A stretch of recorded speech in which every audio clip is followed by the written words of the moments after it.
Well, that's an interesting response. I know. Hello, everyone. We're here with Savanna. She is the proprietor of this wonderful establishment, the Boardroom Cafe, and has been the host facility for these chats over coffee. So thank you, Savanna. Thank you. We certainly appreciate it. Sorry. Let me get closer, yeah. Yeah. I just want to make sure that... I think that should It's be working? okay. Yeah. And she did fill out one of these chats over, or the street epistemology questionnaires previously, and she has allowed us to have them posted, or we're sitting up in a stand on her counter. So it's been a long time coming. Thank you for bearing yourself, I guess. Yeah. And Yeah. so I'm interested to know a belief and that you have that informs your view of the world and how you come to have it and all that good stuff. Okay. Love. Love. Okay. Is the only thing of all the beliefs I've explored that makes sense to me Okay. from any perspective. Okay. So when you say love, what are you referring to specifically in So- terms of a belief? Yeah, that's a good point. It's not just like a romantic love. It's Okay. just love in general. Love for people, love for each other, love for... It would encompass romantic love, family love, friend love, Okay. loving strangers, loving through things that are unlovable. Okay. Yeah. Okay. So what does that mean? Oh boy. Okay, it means that when you first experience a situation or a person, you give the benefit of the doubt first because you're approaching it with love instead of with judgment. Okay. And so I think that love has the power to conquer a lot of the problems that we have. As an example, you know about the rat experiment with drugs? The rat hotel or whatever? No. Okay, so they did this experiment with cocaine, I think it was cocaine-laced water. And they had a single rat in a solitary enclosure, and they gave the rat regular water and cocaine water, had access to both. And then they had a metropolis full of a whole bunch of rats and beautiful living space and access to both kinds of water. Okay. And every rat would try both kinds of water because they didn't know at first. Okay. But the rat that was in isolation in like kind of terrible living conditions ended up going to the cocaine water. Okay. After trying it and became addicted. Okay. And in the rat hotel, they would try both. They didn't know, but they would stick to the regular water. Okay. And so that experiment sort of shaped or has sort of changed the game on addiction issues a little Okay. bit. That if you provide people with a loving environment and social interaction and all of that they can overcome. I don't know if they had addicted rats and put them in that situation or if they started out just I don't know. But it sort of shaped that your environment and sort of being in a loving situation can be, Okay. Well, a solution to that. That's interesting. Now, do rats feel love? I don't know. I think so. Okay. So, what's love the function of? Like, how is love produced? Is it a function of existence, of being alive? Is it, you said maybe rats feel love. Is it the same kind of love that humans feel? I have no idea. I don't even know that you and I would feel love the same way, being of the same species. Okay. So I wonder if I say love, somebody else says the word God. Okay. Or it's a communication style that is different among different beings and different species. Or if it's an intention. Okay. So trying to get to an understanding of what you mean by love, is it something that's outside of us or is it something inside of us? Both. I think it's both. How is it manifested? Or how is it made manifest? Maybe the better question. What do you? Can you Well, elaborate like, on that? is love, a product of consciousness? Is it? Do you have to have a brain to feel love? Do plants feel love? Like, I don't think there's limits on it. Yeah, I think plants feel love. Okay. Well, I don't think you have. Okay, if I were to use the word God instead of love, the conversation might be easier, because you could say that God is right, and is in everything. Okay. So I'm replacing that word, I think, with love. Okay. And that's very cool. Yeah. Like, thank you for getting there. Yeah. Because that's what I would have thought too. Is maybe that's what you're referring to. Yeah.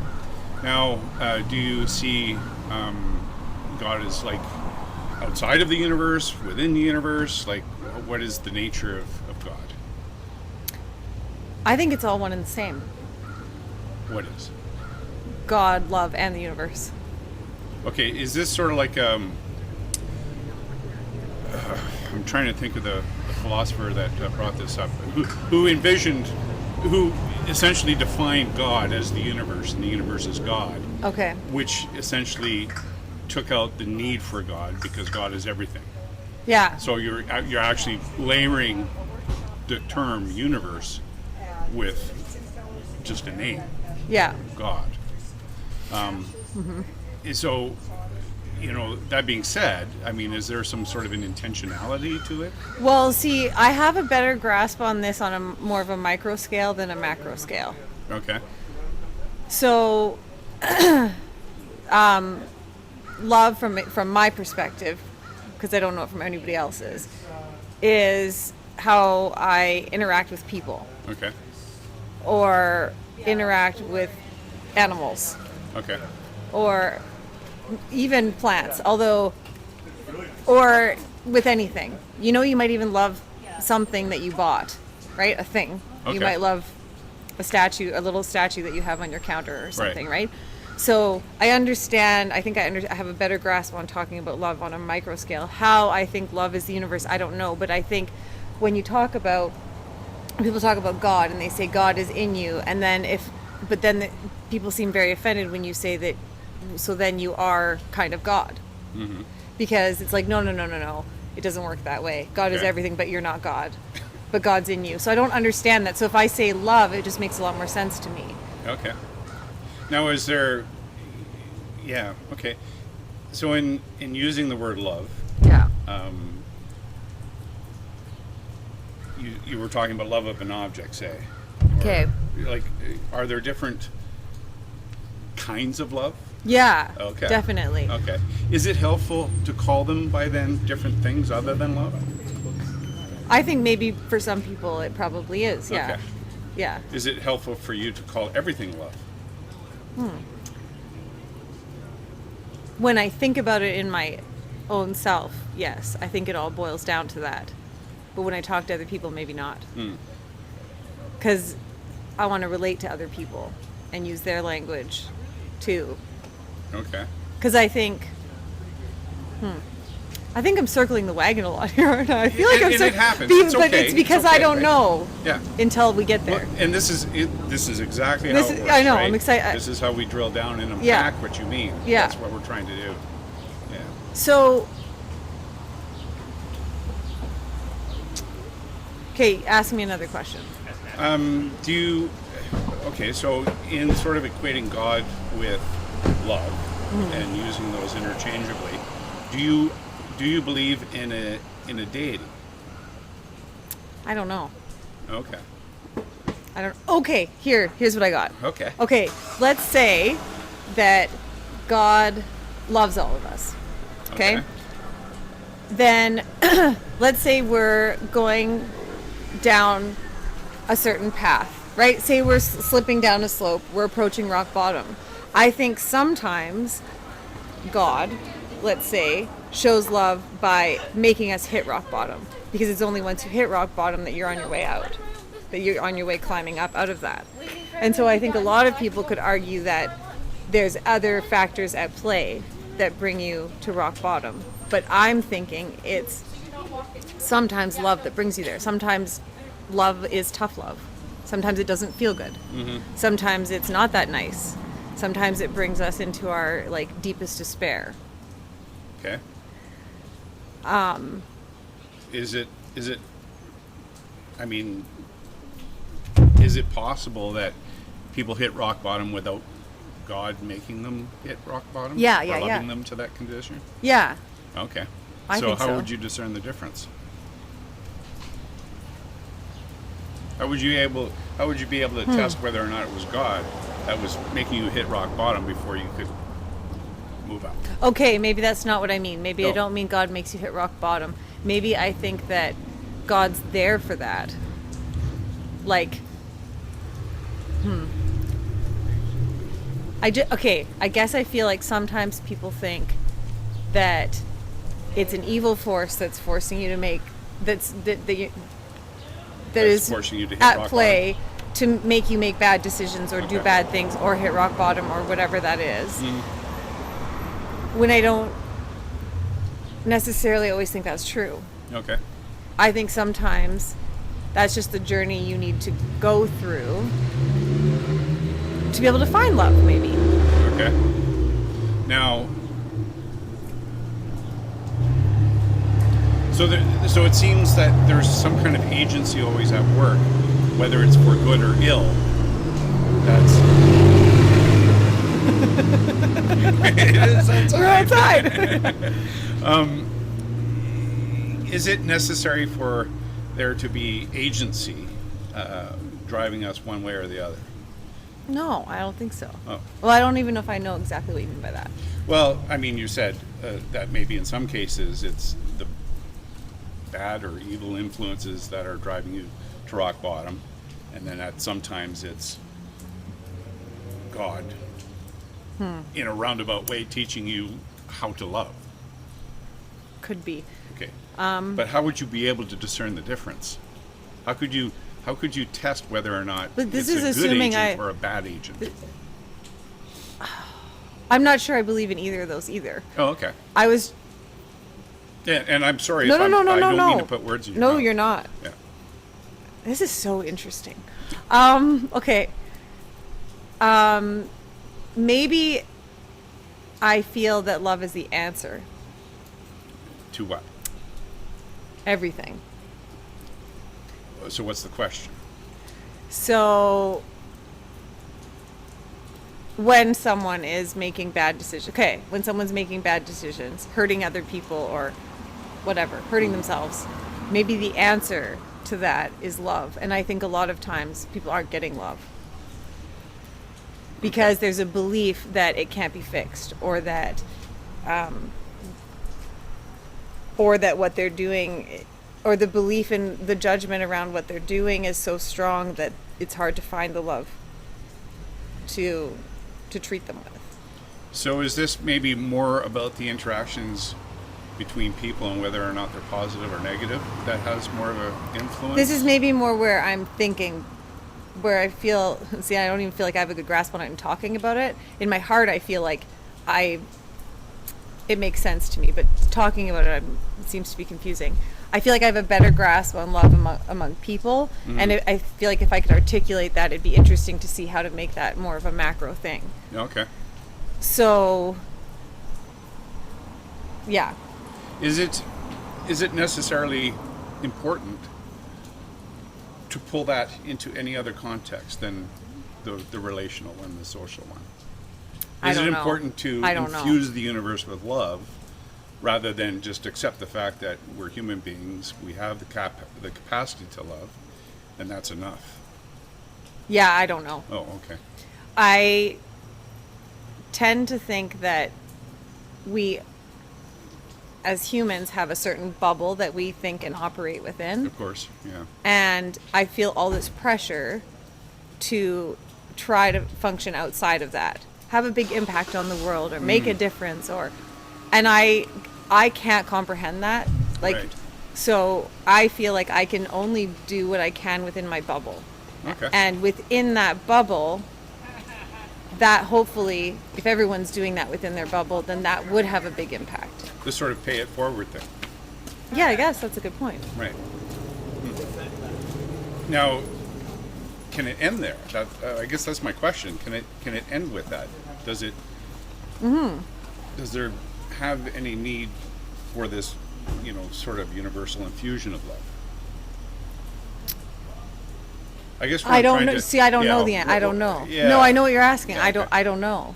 I feel pressure all the time to think about that. Oh, okay. And to feel that's important, but I'm not sure it is. Like, which is the bigger question of why are we here? I don't know if there's any reason that we're here. And that's a great thing to say, Yeah. right? I don't know. I don't know. Yeah, there's lots of people, of course, and certainly in every religious context, Yeah. people do have a sense that they know why they're here. And Yeah, it's because and of- that there's a of purpose their to life or deity and something. the purpose and all that kind of stuff. But I don't. So what is the purpose? Because let's say the purpose is to have a positive impact on the people around you. What does that matter? Right. Why is that important? Just so then it's like, okay, well, so you could take that bigger. If the purpose is to do good around the whole world. Let's say all of Earth. But what does that matter? What does it matter if we do really good for the planet Earth? Like Right. if the planet Earth ceased to exist, like the bigger perspective you have, the universe is like infinitely big. So what does the Earth matter? Right. So then if what does the Earth matter, then what does a country matter? What does a What does a person what does a person matter? Right, So right. so the only purpose I can find is that I have a selfish existence within my own bubble. So I would like it to be as pleasurable and as possible. That is so awesome. Is it okay? It is. I absolutely concur. I mean, I'm not supposed to, infuse my own opinions about these things, but that's a very, it's very sobering, I think, is to, sort of acknowledge that, well, maybe there is no Big- purpose outside yeah. of myself, and that increasing the well-being of myself while increasing the well-being of others around me is a purpose in and of itself. Yeah. There doesn't have to be anything else. Yeah. Do you believe in the naturalistic sort of origins of the universe?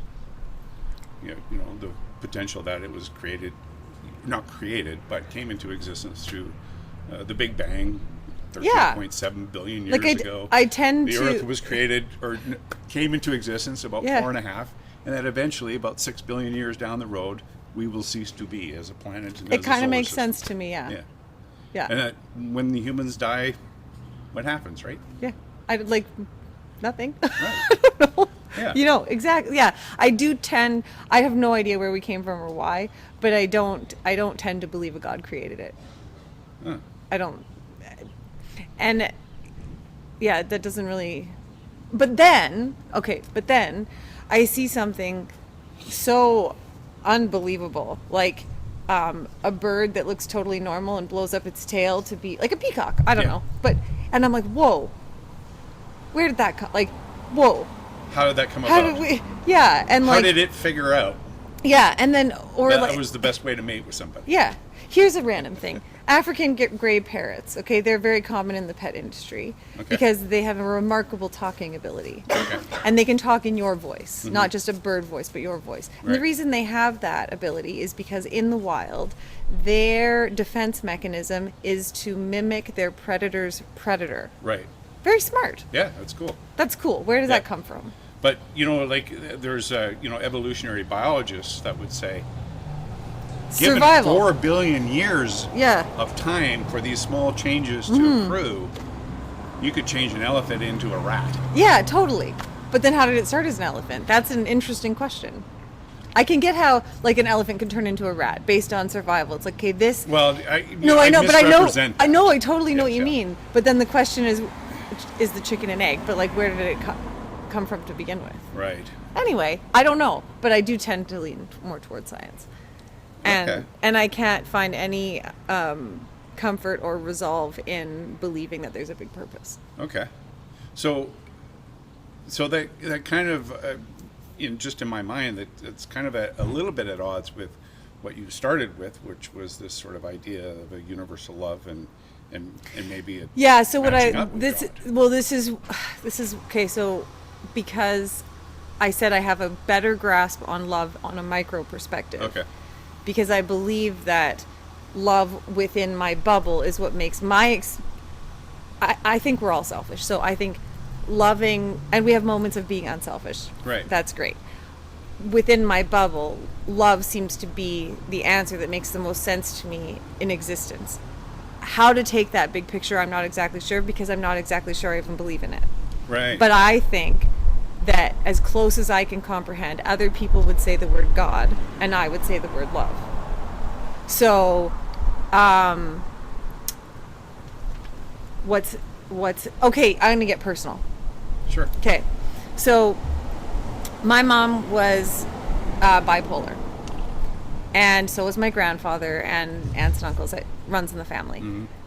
So I was certainly showing signs of being mentally ill as well. Okay. And I got married at that time, and my husband's belief was love will fix it. And he loved me through all of these very interesting ways. Curled up in the fetal position on the bathroom floor, to cutting myself, to crying, to screaming, to throwing things, everything. Mm-hmm. He just loved me through it, and his love was shown in all sorts of different ways. It was shown from holding me to telling me, no, I'm not taking that anymore, to just like love and tough love and everything. Mm-hmm. And now I'm one of the more emotionally stable people that I know. Okay. And it's always a possibility to go back into an old part of yourself that you were before. But for 10 years, I haven't shown any signs of that. And up to that point, that was a lot of my existence. So I believe that love healed that part of me. And I don't think a lot of people even think mental illness is healable or treatable or whatever. It's like it's in you have it forever. There's drugs, there's whatever. I think someone else would call that a miracle, or would say, wow, God really, mm-hmm.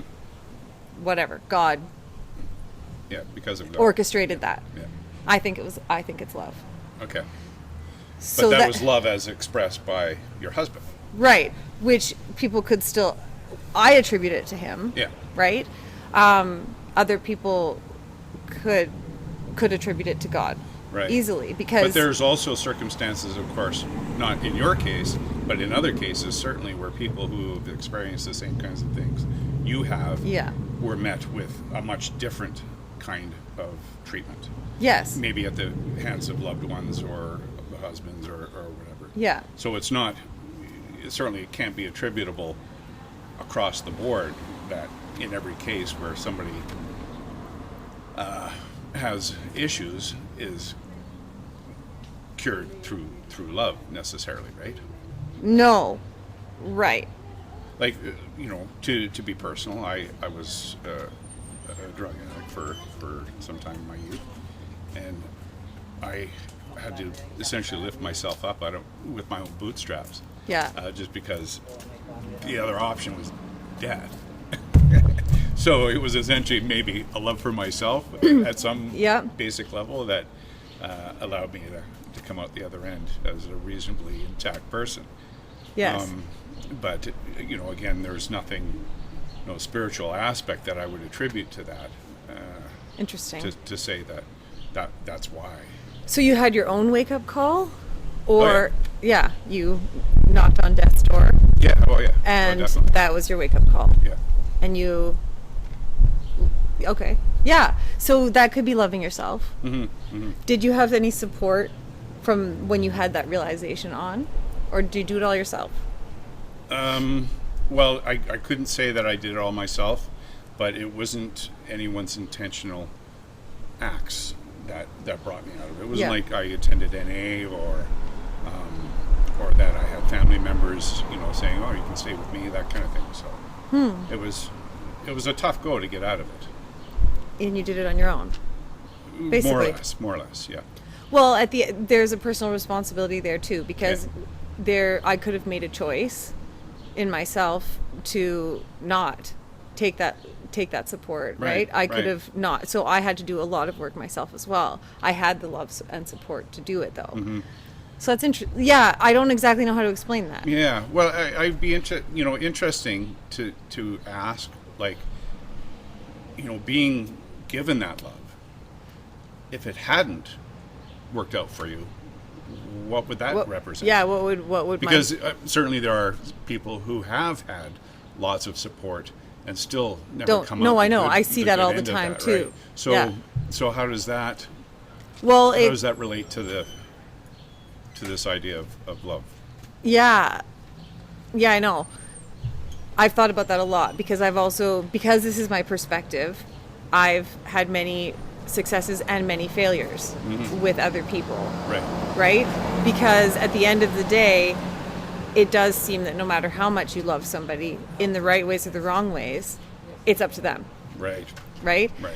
So it doesn't, I just think that, I guess, love has the potential to Have a positive effect. have a positive effect. And I can't say that, you have a brain tumor and I love you so much that it goes away, right? But maybe it's more in an emotional sense, right? Because I think if someone has something like that, like my husband is a perfect example because he's wheelchair bound and his physical condition will take the better of him no matter how much everybody around him loves him. Right. But if he can have peace, then that's kind of the love's impact, right? Like I don't know that love can make someone walk who couldn't walk or do anything like that. Right. But more of the part of you inside, the soul or the whatever, the whoever you are on the inside. That's where I think love can have the most impact. Okay. But yeah, that's interesting. So maybe the love for yourself is what worked in your case. I don't know. Or the fear of... Or the fear, right. Which is the flip side of love, possibly. If you had an opposite, what's it? Love, hate, love, fear, maybe, is the opposite of love, not hate? Like when you look at like dogs and cats, obviously they're capable of emotional states. Yeah. But in looking at a dog and the way the dog looks at me and fuses to me emotionally, do you think that what we perceive as whatever emotional attachment they have to us is similar to the emotional attachment we have to them? Does my dog love me in the way that I love my dog? Yeah, it's a great question. Because what'll happen is you take a dog out of your home and put it in a different home, and that dog loves that person. Right. And it's like they don't even remember you until they see you, Right. and then they love you there, right? So Yeah. that's interesting. I who knows? You'll never know the answer to that because you'll never be the other person. That's a wonderful response as well. There's a great article. It's called "What It's Like to Be a Bat." Okay. Yeah, I'll pass it on to Yeah, you do if it. you'd like. But it tries to give an impression of what it. There's a chasm that separates us fundamentally Yeah. from appreciating what other entities' points of view are. You know what I mean? Yeah. Like we think we can empathize and we can have compassion, but Savanna. it's different from Hi. the sense of empathy, where we think that we mirror somebody else's emotional state or another creature's emotional state, and there's a fundamental chasm that can't be crossed, and it's sort of expressed in this thing about the bat and follow-up articles and stuff written. It's very interesting. I just love this sort of. Share it with me. Yeah, absolutely. Have you heard of now I don't know how to say it properly and I don't even remember what it's called. Ho'oponopono, the Hawaiian therapist guy. No. Okay. So let's see if I get this right. He was a therapist working with inmates in a prison in Hawaii. Okay. And they were in for all kinds of heinous crimes. And his approach was to find this part within himself that was capable of doing the same thing. So acknowledging that he could do those things too, which I Okay. think is, okay, I'm going to go on a tangent. Part of the human divide is judging somebody thinking, I would never do that, or Right. I would never be there. But Sure. it is totally possible for course all it of is. us to end up there. course. So he would find the part within himself that would be capable of doing something, murdering or whatever it was.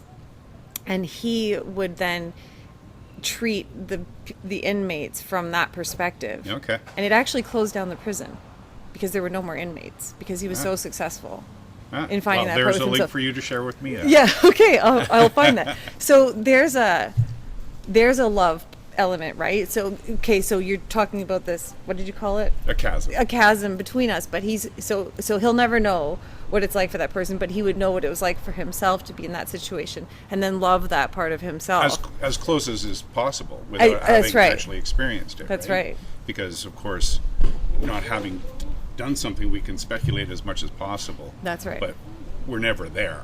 Even having done it. You can think Yeah. what it would be like to kill somebody.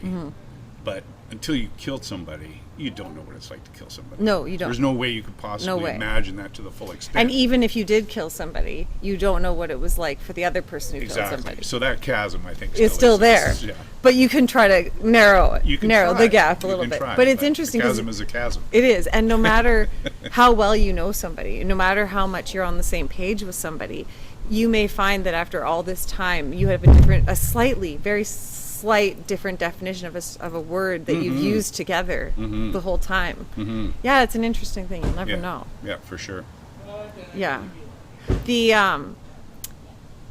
I love animals, so I've had a lot of different kinds of pets, and I can see why they say dog is man's best friend. When I first got into birds and parrots, I was like, whoa, I think these are better than dogs for pets because they can talk to you. They can answer intellectual questions. If you teach them words, you can say you can ask them how many of something are sitting on the table and they can answer you. And they're an animal, not a human. And so it's really a different relationship. And they have all of this different body language that you have to be more in tune with the animal in order to have a relationship with it, or else you're going to get bitten. And so it was like you have to learn more about yourself to have a relationship with them. So for a long time, I thought that was not a better pet, but like a better relationship. Okay. But then now over time and realizing how dogs are, and I'm not that familiar with cats, there's a really interesting love with a dog. They really kind of were bred to be man's best friend in a way. Well, sure, 10,000 years is Yeah, a pretty good testament to that, right? Yeah. Now, another thing that I kind of came across with respect to the idea of the different kinds of love, and that expressed as what a dog feels and what I feel. When I think about my little dog Pebbles and what she means to me, and all the attributes that I associate with my end of our relationship together, there's a very I've come to this fundamental realization that she's really concerned with food. And my other dog, Bam Bam, is very concerned with fetching the tennis ball. That is, the Their degree biggest- to which I can satisfy that fundamental need of his Yeah. is the degree to which he gloms onto me.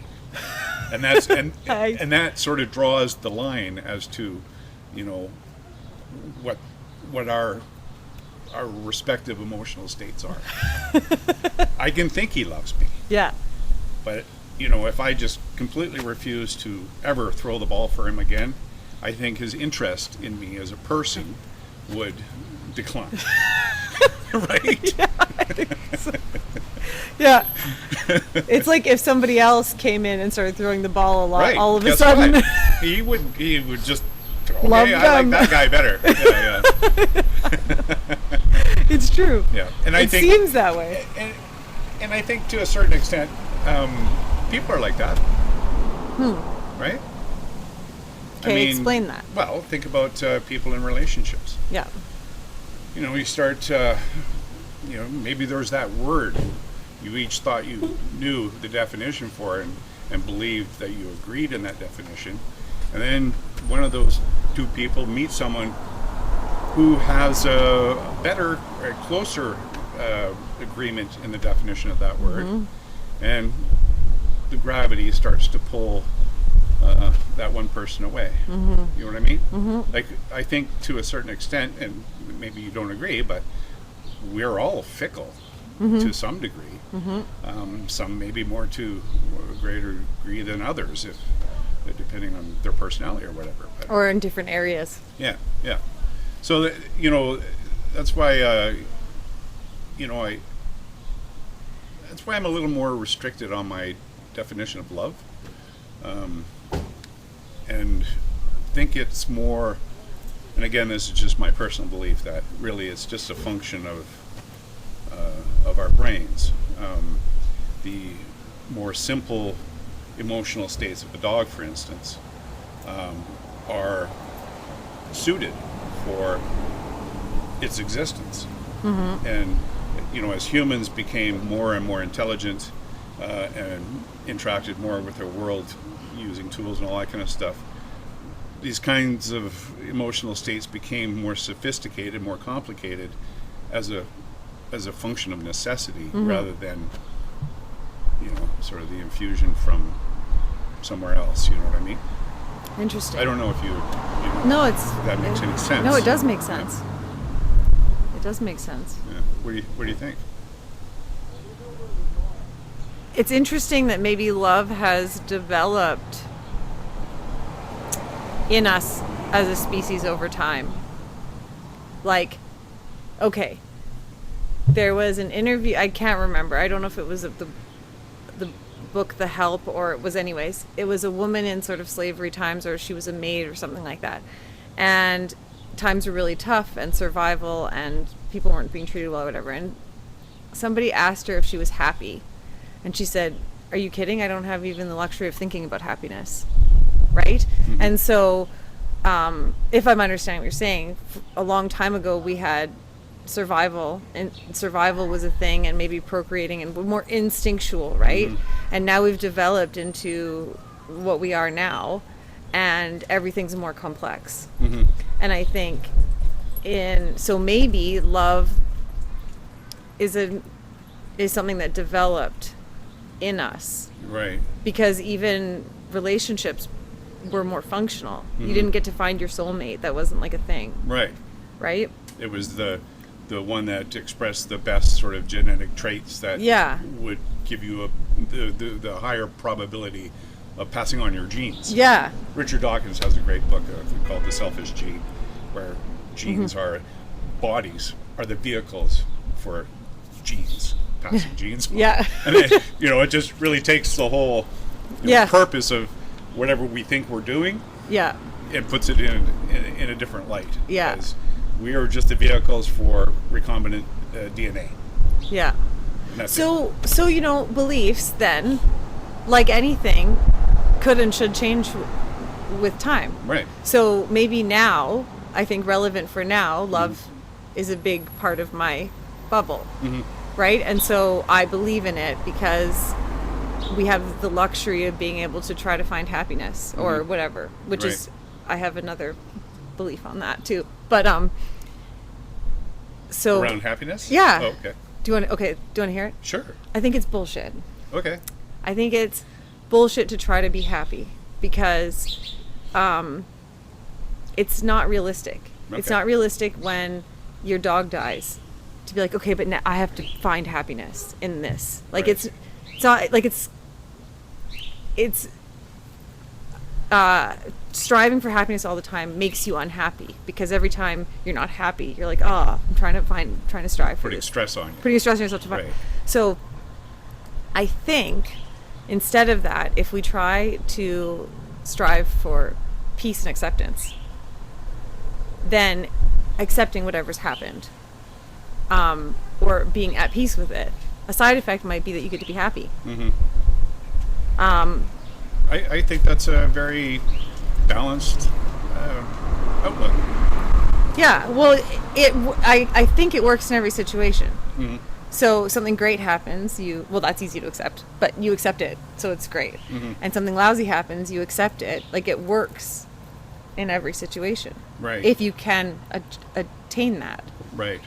And without trying to impart any kind of meaning, additional meaning onto it. Yeah. Is that right?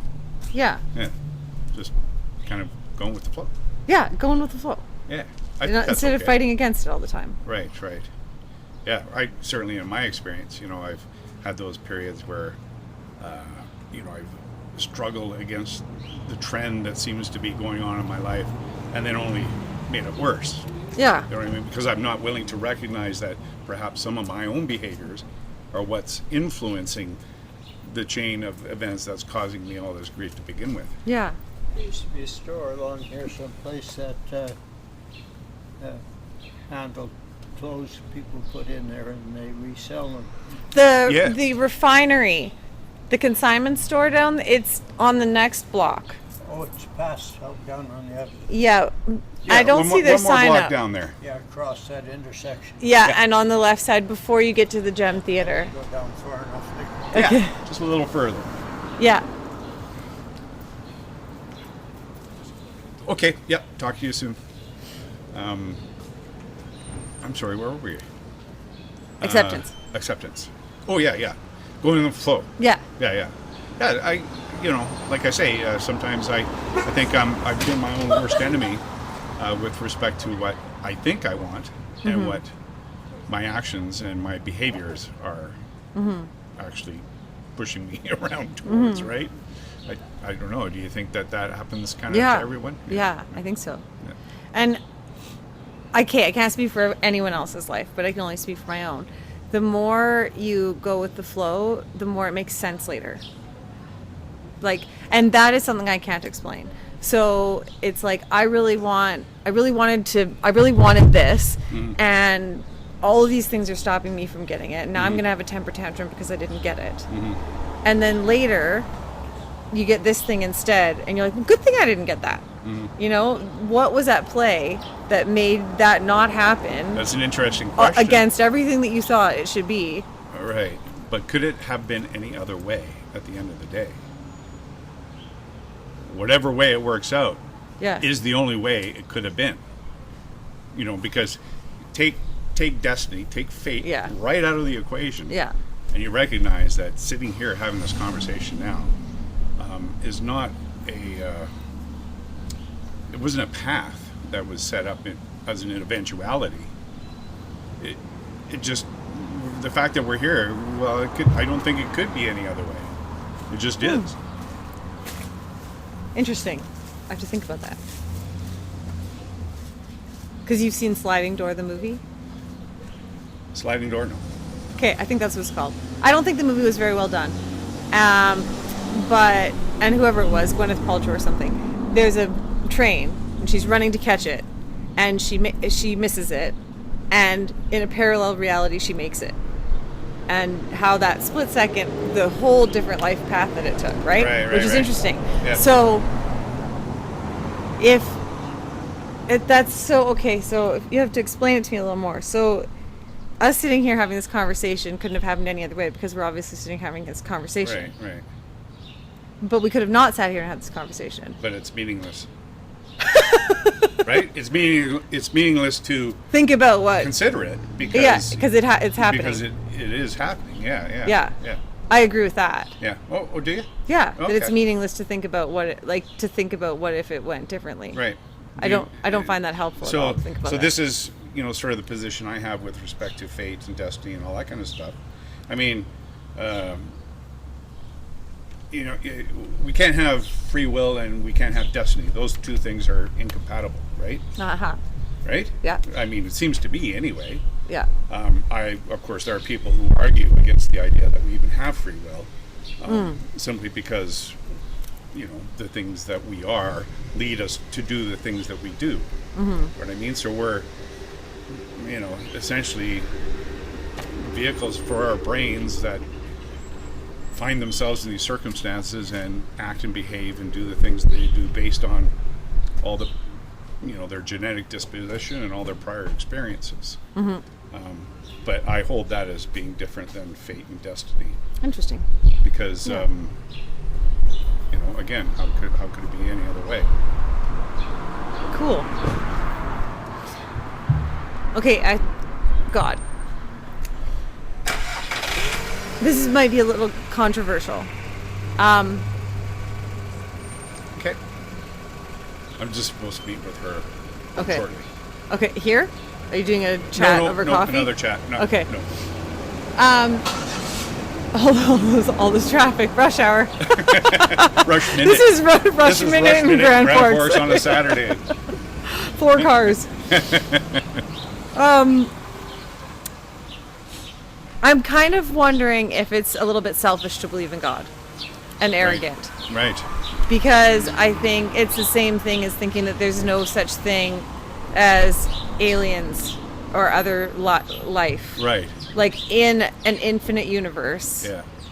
Or very big. Why are we anyway. the most special and Right. the only thing, or very big, however big it is, Right. uncomprehensibly big? How can we be the? Maybe we are, but But the likelihood isn't it's not. pointing that way. It's not, to me. It doesn't make much sense. It's And implausible so, that yeah. we're the only ones. So thinking about God, okay, so God exists and, is in charge of the entire universe. Why does he care if I get that job that I want? Right. Why does he, even, like, why does he or she care if, oh, please don't let my husband die right now? Right. Why do they care when it's such a grandiose, big thing? Yeah. And it's interesting, just as a little aside, I hear often on the news and whatnot about people saving people's lives. Nobody saves a life. Everyone postpones death, right? Because that's all you can do. Mm-hmm. So that says a lot about the power of prayer and all that kind of stuff. If you're, trying to stave off something that comes to us all, regardless of how earnestly we petition whatever deity we happen to believe in. Yeah. Interesting. It all ends up in the same. We all die, right? We do. Yeah. Interesting things to think about. Yeah. Yeah. Thanks for this conversation. I Thank you. appreciate it. I do And- too. and-